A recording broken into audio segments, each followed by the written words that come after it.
With me now is Tun Khin, President of the Burmese Rohingya Association here in the UK. Thank you very much, Mr. Khin, for joining us here on the programme. The situation overall for the Rohingya community, 5 years on since the world put a spotlight on it and since they got themselves to Cox's Bazar, remains grim. Yeah, unfortunately, it's been 5 years now. If you look at what's happening, 600,000 Rohingyas in Burma today, they are facing genocide.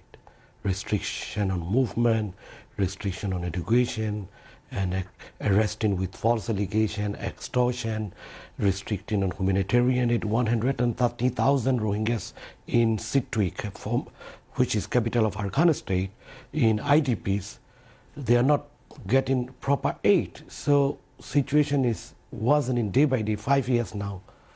Still, situation is getting really bad. I mean, the reports that we have been broadcasting is that they're struggling even in neighbouring countries. Countries like India don't want them, for example.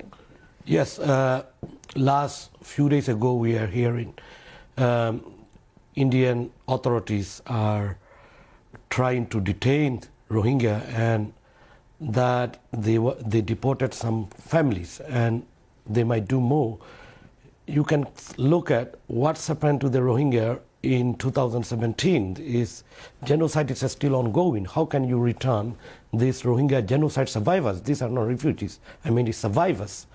Because of their lives are at risk. That's why they fled from the country. In India, in Bangladesh, in other countries, you know. So this is very important that international community have to support humanitarian aid, empowering Rohingya youth and Rohingya future generation to rebuild their future. And of course, important is justice is one of the top priority for the Rohingyas. When I visited there, I heard from my brothers and sisters they want justice.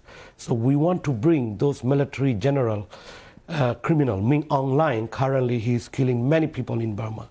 You can see what's happening these days. I mean, that's the point, isn't it? It's not just the Rohingya community that is now suffering in the whole country. The whole country. But Rohingyas are facing genocide, which is intentionally destroying Rohingya community.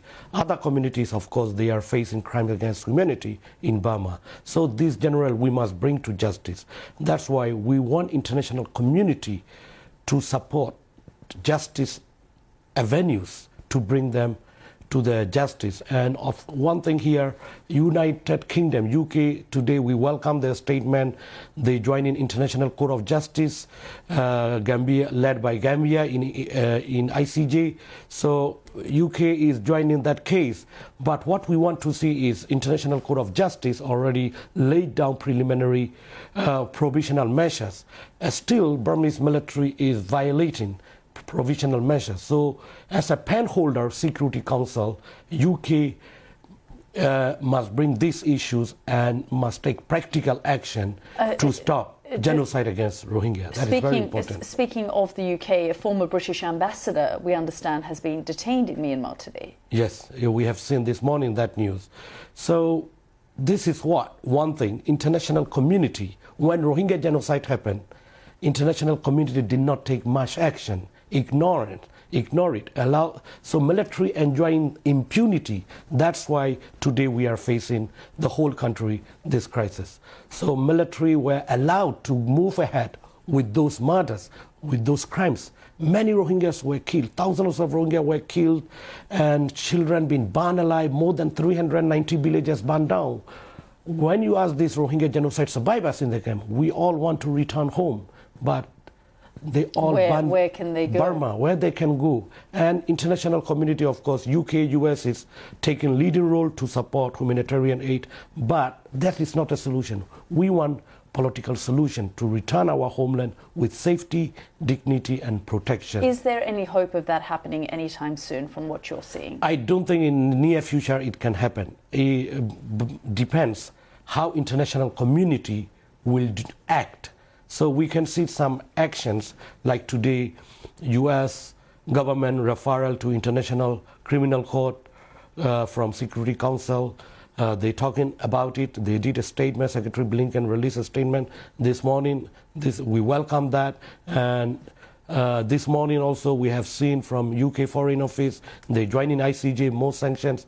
But we have to do more than that. This is not enough. We appreciate international community, what they support in humanitarian aid and others. But we need to look at longer future. 40% of Rohingya children are, Rohingya genocide survivors in camps are children. So what will be their future?